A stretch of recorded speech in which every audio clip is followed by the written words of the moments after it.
Pokojni Emilijan Sevc, umetnostni zgodovinar, je rekel, da je Crnogorska cerkev tako zagonetna, da bolj študiraš, več se ti kaže novih stvari.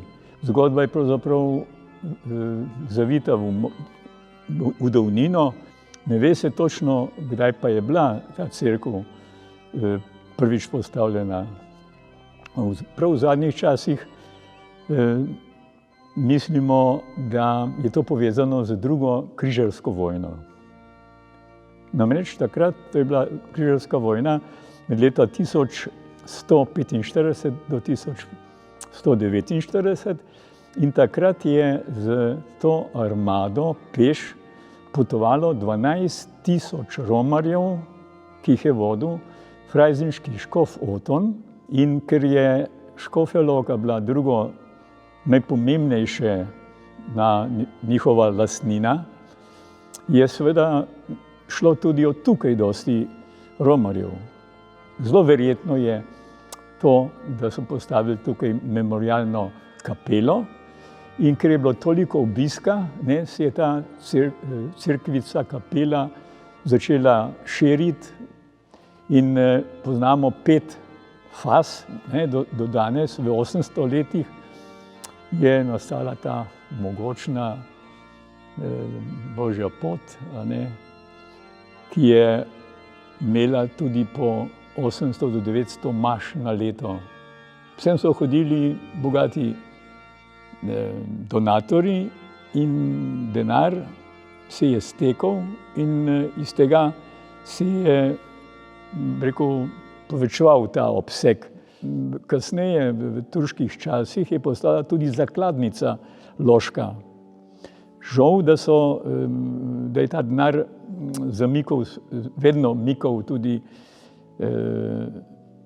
razbojnike in kaso, veliko kaso, so nekoč vlomili, jo odnesli v gozd, jo odprli.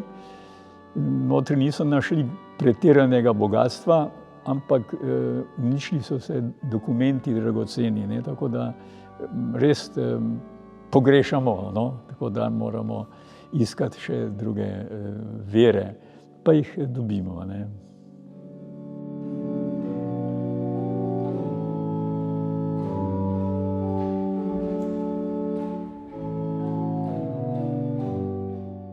Cerkev se je širila in na tem mestu je do leta 1400 je bila to že 3. cerkev.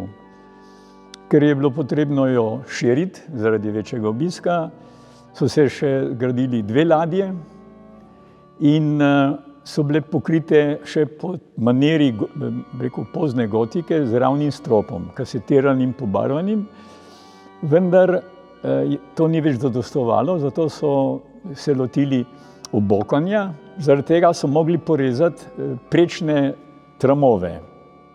So jih porezali, in vidimo, da je en ostal. Ostal je zato, ker so na njega obesili rebro ajdovske deklice. To je znamenito rebro ajdovske deklice. Zakaj? Zato, ker ljudje se niso mogli predstavljati, v tistih časih, ker je tako zgodaj ta cerkev postala mogočna, da bi to zgradili navadni ljudje, in so si zamišljali, da je to bila gotovo neka velikanka, ki je z eno nogo stala na Šmarni gori, z drugo na Šmarjetni gori pri Kranju, zajemala vodo iz Save in dajala tukaj zidarjem, so zidali. Resni ljudje so se pa vseeno spraševali, kaj je to. Ampak zanimivo, da nekako niso ugotovili. Prvi so si domišljali, da je to Megateri, ker sem geolog, moram povedati, vam, ker niste, to je bila velesvinja, velike dimenzije, tam nekje iz srednjega zemeljskega veka in da je to rebro te živali. No, pol so prišli v modo so prišli dinozavri, ne, tako da nekateri strokovnjaki so pripisovali to, da je to od dinozavra rebro. Še nedolgo nazaj, pred vojno, ne, pa so odkrili mamuta v Nevljah, pa tudi tukaj pri Kranju, na enem nahišču mamuta in jasno, strokovnjaki so ugotovili, da je to rebro mamutovo. Po drugi vojni je šel en asistent geološki, ampak to nisem bil jaz, ampak je bil moj profesor Anton Ramovš, res pa je, da je tukaj blizu rojen bil, ne, tako da je nekaj je skupnega. Ga je poslal profesor Rakovec po rebro. Je rekel, 5 Šimcu, temu laborantu, ti bo dal veliko aktovko in 5 z vlakom in prinesi to rebro. In prišel sem, ne, in ko je zagledal to rebro, ogromno rebro, prosil mežnarco, da prinese lestu, nekako jo je spustil, ni lahko, veste, to je 2,70 m je dolgo, težko je 15 kg, pa delo na višini, ne, in je zelo težko prinesel na trato to rebro, ne, tam se je mogel to oddati v tovorni voz. Sam se je pripeljal do Ljubljane, po Miklošičevi, ko je hodil, so se ljudje umikali, ne, in ko pride profesor pogledat, ne, odpre oči, ne, pravi, ja, to pa ni, imamo to rebro, ne, imamo to rebro, imamo recimo kot goveje, približno take dimenzije, ne, to pa belo bilo, ne, in so strokovnjaki stopili skupaj, ne, in ugotovili, da je to kitovo rebro. No, zakaj kitovo rebro? Nekdo ga je prinesel iz Rena oziroma iz Kelna. Tam se Ren zliva v ustju Severnega morja in od tam prinašajo valovi te ostanke in med njimi tudi rebra. Nek romar je to peš na ramah prinesel sem, ne? Tako kot naši romarji, ki so hodili v Kelen, Kelmorajn, na romanja. Samo 3 so v Evropi. Eno je tukaj v Cengrovu, ena visi v Kelnu, pa ne v stolnici, ampak v romanski Marijini cerkvi na Kapitolu, eden pa v Tirolah, to je tudi bilo imetje franziških škofov. Zanimivo, ne, da so samo v teh 3 cerkvah, ampak pri vseh 3 so bili ljudje povezani z Freisingom. Skratka, zgodba in pol.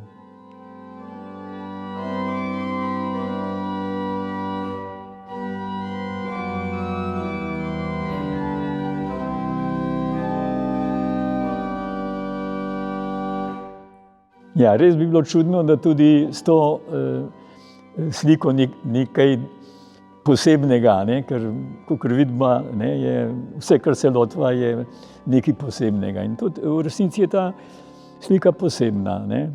Ne zato, ker je Lajerjeva, ne, imamo tudi cel križov pot Lajerjev, ne. Tudi druge imenitne stvari, ampak posebna je zato, ker ima angel Gabriel 3 dlani, ne. Jaz se ne spomnim, da bi imel angel kjerkoli 3, ne. Zgodba je bila pa naslednja. Muzejsko društvo Škofja Loka je dalo v to nekdanjo oltarno sliko v restauracijo, pač delo znamenitega avtorja, pomembna slika in v fazi restauriranja, ko so dali na rentgen, so pogledali tudi podslikavo, so ugotovili, da je v podslikavi ima angel Gabriel stegnjeno roko, s katero kaže na knjigo, ki jo ima Marija na bralnem pultu. Sicer je pa slika prvotna imela prizor, da je držal Gabriel lilijo v rokah. Namreč v tistem času se je moda zamenjala. Ni bilo več moderno, da bi kazal knjigo, ker to je bil čas prosvetljenstva, je bila pa že romanika, je bilo treba narediti bolj čustveno prizor in so takrat risali angela pri oznanjenju z lilijo v rokah. In glavni restaurator telefonira na muzejsko društvo in pravi, kateri motiv naj restaurirajo. In takrat sem bil že jaz član upravnega odbora, oziroma izvršnega odbora, smo rekli, in smo modrovali, med nami so bili tudi strokovnjaki za področje, umetnostni zgodovinar, dr. Štukl in dr. Berič, ugledni ljudje, strokovni, in se nikakor nismo mogli zmeniti,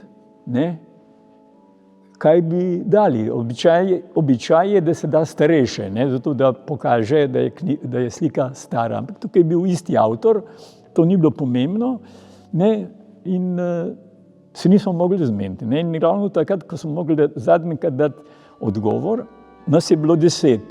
In 5 je bilo za lilijo, 5 pa za golo roko. In smo tako malo v šali, malo zares odgovorili, pa naj bo oboje. In imamo pač Gabriela z 3 dnmi.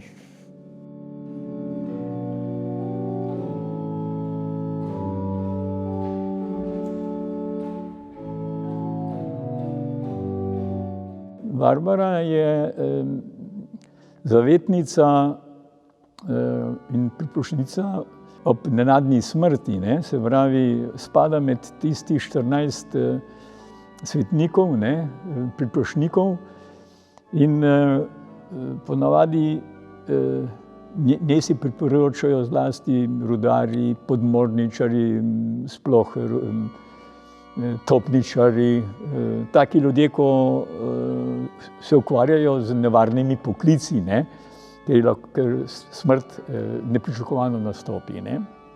In zakaj je tukaj 5 barbar? To je ne vsakdanje. Samo Marija pa Jezus imata lahko več motivov je v cerkvi, drugače pa ponavadi eden, tukaj 5.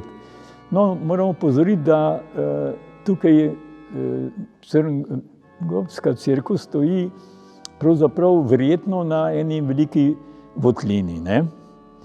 Namreč tle je kraški teren, tle je polno kraških jam, nekatere so bile uporabljene celo še po vojni, so jih napolnjevali z trupli. Se pravi, da je povezana gotovo malo z jamami tukaj, nevarnosti padca v jamo, tudi zgodba je, da je padel glavar stolpa, ker je hotel preprečiti gradnjo, pa potlej bil tisti grob črn, iz tega naj bi crn grob bil, pa to. Skratka, tukaj je bilo dosti verjetno priprošnikov, ki so želeli, oziroma hoteli, so bili vplivni očitno, da so dosegli, da so od sklepnikov do posameznih oltarjev na več mestih, se pravi na 5 mestih, upodobljene Barbare. Vse od Barbare, ko smo jo že omenili, od Wolfganga, potlej tukaj na sklepniku pri glavnemu oltarju, na stropu. Nasproti tega je Marijin oltar drži sicer z odlomljenim čašo s kelihom, potlej je na nasprotni strani oltar gotske Helene, cesarice Helene, ima tudi svetnica z kelihom, in v glavni ladji pri oltarju svete Apolonije ima tudi Barbara svoj kelih. Pa še to povemo, da je med svetnicami edino ona, ki lahko podeljuje hostijo umirajočemu, tako malo pri spodobi rečeno. Skratka, srn grob ni konca. Karkoli bi se pogovarjala, bi predolg pogovor bil, kot je tale najin.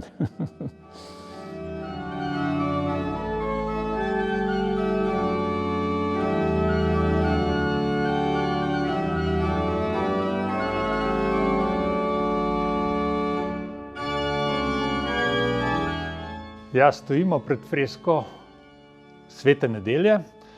Gre za ikonografski sklop, ki je bil po alpskem prostoru ob koncu srednjega veka zelo razširjen.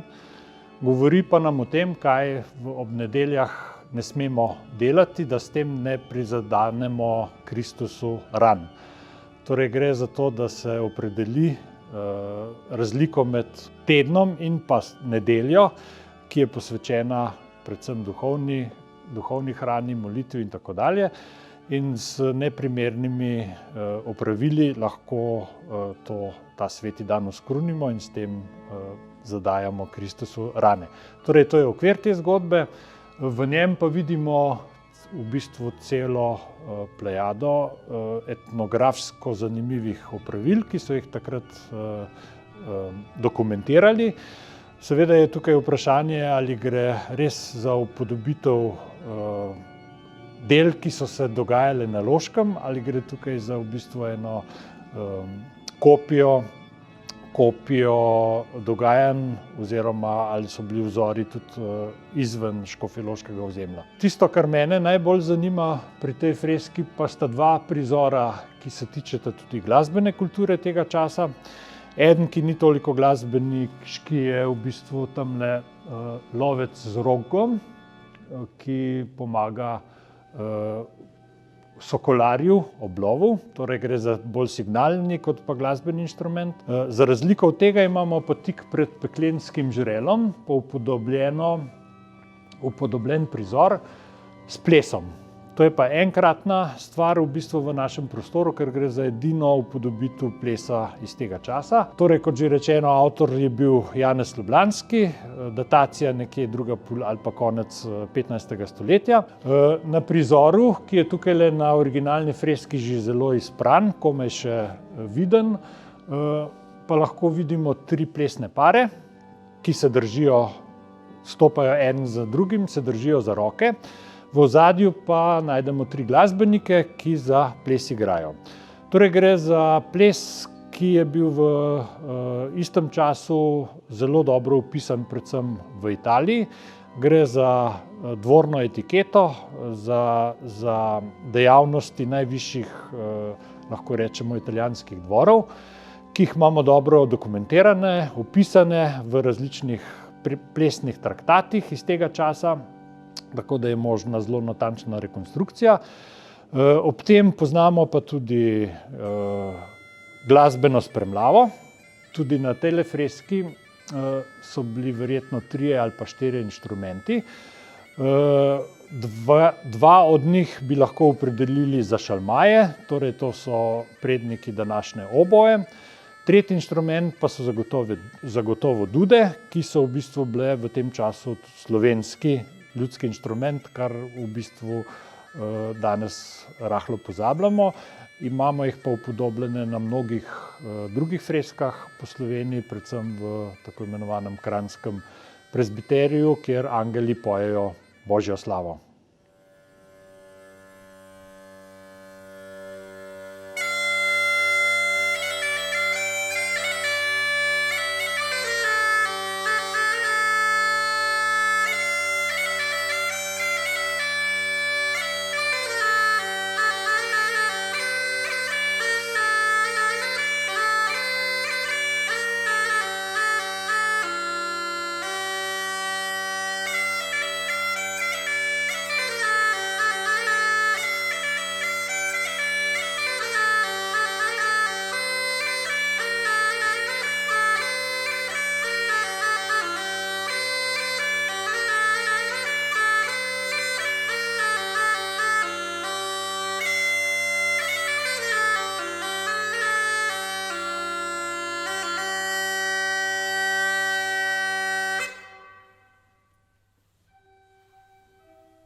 Zanimivo je, da je Paolo Santonino, torej tajnik Oglejskega patriarha, ki je v času nastanka te freske kar nekajkrat obiskal naše kraje. Med drugim je zelo lepo dokumentirano, da je preko Poljan, kjer je jedel dobre postrvi, bil v Škofji Loki, prišel v Škofjo Loko, kjer opisuje, da so klarise lepo večglasno pele pri maši, in nadaljeval pot v Kranj, kjer je župnik Operta ravno v tem času postavil nove orgle. Torej gre za en zanimiv zapis konkretnega dogajanja v tem času. No, ta Paolo Santonino opisuje v Majšperku tudi ples, ko ga je gospa Omelija povabila na ples, s tem, da mu je tudi ponudila, da ga v tej plesni umetnosti izuči. Torej ni šlo za navaden, lahko bi rekli, preprost kmečki ples, ampak za nekaj višjega, in verjetno je šlo prav za tak ples, ki ga vidimo upodobljenega tukaj na tej freski. Ja, freska je v precej slabem stanju, torej predvsem ta spodnji del je že zelo izpran, zato so te figure plesne komaj še vidne. Tukaj vidimo eno lepo damsko obleko. Boljša freska oziroma boljša pa je rekonstrukcija gospoda Tršarja, ki jo pa hranijo v Loškem muzeju. Tam so pa te v bistvu detajli še dosti jasneje opazni.